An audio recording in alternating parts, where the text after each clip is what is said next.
আজকে আমরা শিখব কিছু প্রিপোজিশন সম্পর্কে। এর আগেও আমি একটা প্রিপোজিশন নিয়ে ভিডিও দিয়েছিলাম, সেটাও একবার দেখে নিতে পারেন। আপনার অবশ্যই অনেক কাজে আসবে। আমি সবসময় চেষ্টা করি যে কোনো গ্রামারকে খুব সহজে শেখাতে, যাতে আপনি বুঝতে পারেন এবং শিখতে পারেন। তাহলে চলুন শুরু করা যাক। ইনটু, বাইরে থেকে ভেতরের দিকে প্রবেশ। সেটা ব্যক্তি হতে পারে বা বস্তুও হতে পারে। তখন ইনটু ব্যবহার করব। যেমন, চলো বাগানে যাই। Let's go into the garden. Let's go into the garden. এখানে আমরা বাগানের বাইরে দাঁড়িয়েছিলাম, বাগানের ভেতরের দিকে প্রবেশ করছি, তাই ইনটু ব্যবহার করলাম। আমার ঘরে এসো। Come into my room. Come into my room মানে আমার রুমের ভেতরে এসো। আমি একটা গর্তে পড়ে গেলাম। I fell into a hole. I fell into a whole.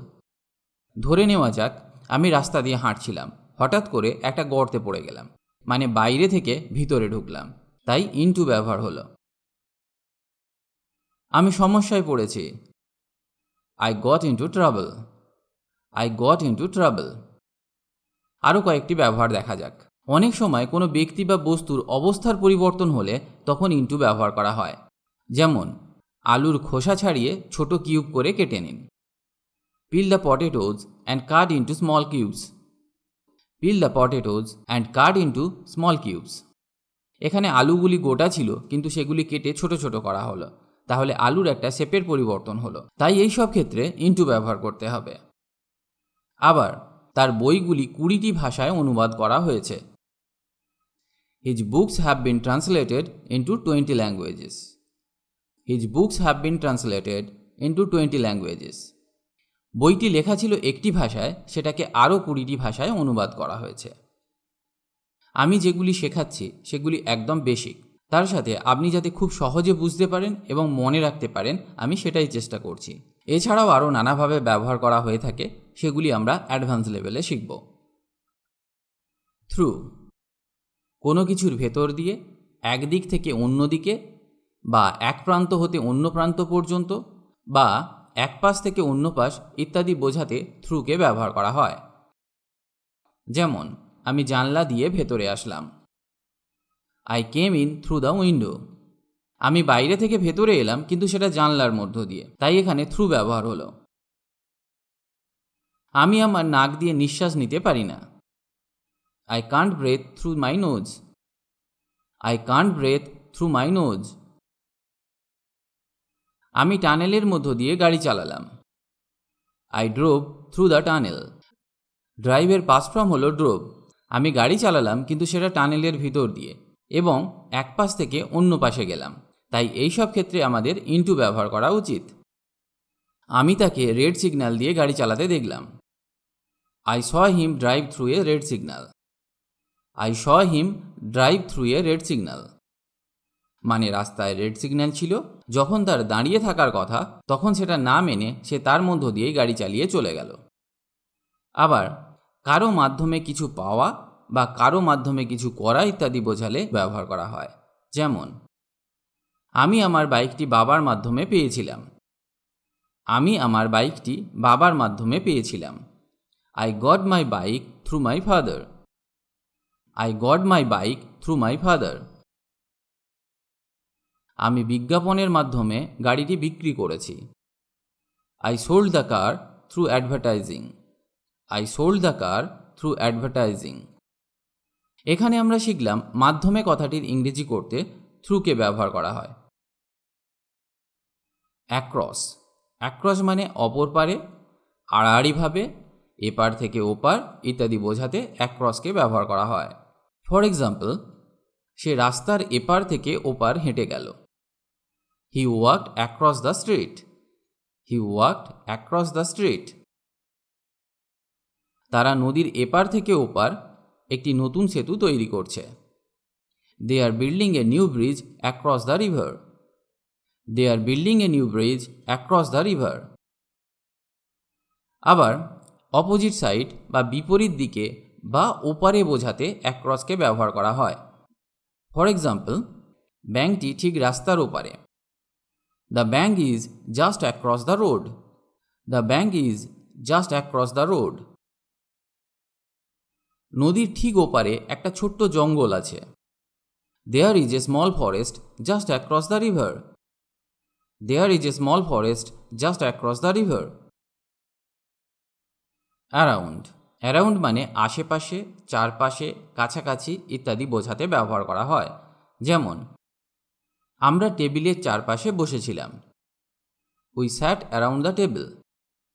We sat around the table. তার গলায় স্কার্ফ ছিল। She had a scarf around her neck.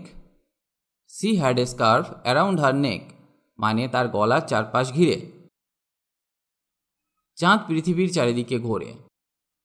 The moon moves around the earth. The moon moves around the earth. আবার কাছাকাছি অর্থে around ব্যবহার করা হয়। যেমন আমি এখানে কাছাকাছি থাকতাম। I used to live around here. I used to live around here.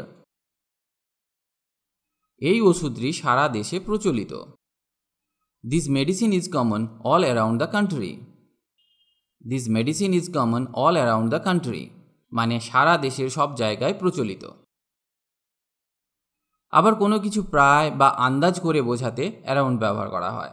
যেমন যুদ্ধে প্রায় 40 জন মারা গিয়েছিলেন। Around 40 people died in the war. Around 40 people died in the war. আবার স্পোকেন ইংলিশের জন্য ছোট ছোট বাক্যেও অ্যারাউন্ডকে আমরা ব্যবহার করতে পারি। ফর এক্সাম্পল, চারপাশে তাকাও, লুক অ্যারাউন্ড, লুক অ্যারাউন্ড। আশেপাশে কেউ নেই, no one is around, no one is around.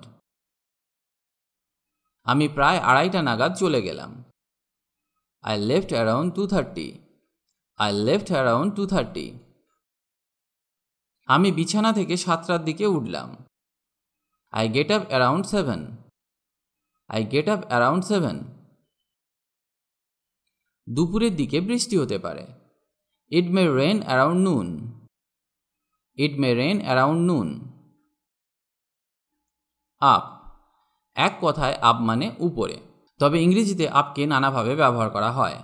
যেমন উঠে পড়ো, গেট আপ, জেগে উঠুন, ওয়েক আপ, চুপ করো, শাট আপ, বলতে থাকো, স্পিক আপ, উঠে দাঁড়াও, স্ট্যান্ড আপ, কী খবর, হোয়াটসঅ্যাপ।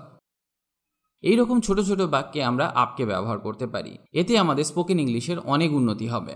আর ইংরেজি বলতে গেলে তো এগুলি লাগবেই।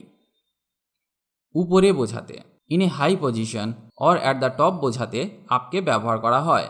যেমন ব্যাগটি উপরের তাকের উপরে রাখুন। Put the bag up on the top self. Put the bag up on the top self. এখানে ব্যাগটিকে উপরে বোঝাতে আপকে ব্যবহার করলাম। আবার ব্যাংকটি 3য় তলার উপরে রয়েছে। The bank is up on the 3rd floor. The bank is up on the 3rd floor. Down, নিচে, তবে ইংরেজিতে ডাউনকেও নানাভাবে ব্যবহার করা হয়। যেমন নিচে নামো, গেট ডাউন, বসে পড়ো, সিট ডাউন, শান্ত হও, কাম ডাউন, এটাকে নিচে রাখো, পুট ইট ডাউন, আমি কি বসতে পারি, ক্যান আই সিট ডাউন, বা বলতে পারেন may I sit down, may I sit down. আমি আগেই শিখিয়েছিলাম যে বাক্যে মে ব্যবহার করলে সেটা অনেক বেশি পোলাইট হয়। আমি তার পাশে বসেছিলাম। I sat down next to him. I sat down next to him. আমি কি টিভি বন্ধ করতে পারি? May I turn down the TV. May I turn down the TV. 2. ঘুমাতে যাও, go to sleep. Go to sleep. আমি দৌড়াতে সক্ষম। I am able to run. I am able to run. আবার কোনো স্থানে যাওয়া এবং আসা বুঝালে ওই স্থানের আগে টু বসে। আমি কলেজে যেতে চাই। I want to go to college. I want to go to college. তিনি প্রতিদিন অফিসে যান। He goes to office everyday. He goes to office everyday. সীমানার বাইরে বোঝালে টু ব্যবহার করা হয়। যেমন Sri Lanka is to the south of India. Sri Lanka is to the south of India. এছাড়াও আরও নানাভাবে টু ব্যবহার হয়, যেমন বাংলা বাক্যে কর্তার সাথে মানে সাবজেক্টের সাথে কে থাকলে আমরা সাধারণত টু ব্যবহার করি, যেমন এটা তাকে দাও, give it to him, give it to him. আমাকে মিথ্যা কথা বলবে না, don't lie to me, don't lie to me. Over মানে উপরে কিন্তু ছুঁয়ে না থাকলে ওভার বসবে, মানে বেশ কিছুটা উপরে, যেমন পাখাটি আমার মাথার উপর ঘুরছে, the fan is moving over my head, the fan is moving over my head. এছাড়াও ওভারকে আরও নানাভাবে ব্যবহার করা হয়, যেমন তার বয়স 30-এর ওপরে, he is over 30, he is over 30। আবার শেষ হয়ে যাওয়া অর্থে ওভারকে ব্যবহার করা হয়, যেমন এটা প্রায় শেষ, it's almost over, it's almost over. সব কিছু শেষ হয়ে গেছে, everything is over, everything is over. গ্রীষ্ম শেষ হয়েছে, the summer is over, the summer is over. কোনো কিছু নতুন করে শুরু করা অর্থে ওভারকে ব্যবহার করা হয়, যেমন আবার শুরু করা যাক, let's start over, let's start over. Start over মানে কোনো কিছু ফ্রেশ স্টার্ট করা। আবার দূরে কোথাও বোঝাতে ওভারকে ব্যবহার করা হয়, যেমন আমি এটা ওইখানে দেখেছি, I saw it over there, I saw it over there. আজকে আমি আপনাকে কিছু প্রিপোজিশনের ব্যবহার সম্পর্কে শেখানোর চেষ্টা করলাম, to, over, down, up, through, into ইত্যাদি। আশা করি আপনার কাজে আসবে। এগুলি ভালো করে শিখুন, তবেই আপনি কারেক্ট ইংলিশ বলতে পারবেন। স্পোকেন ইংলিশে এর গুরুত্ব অনেক, তাই আপনার অবশ্যই শেখা উচিত।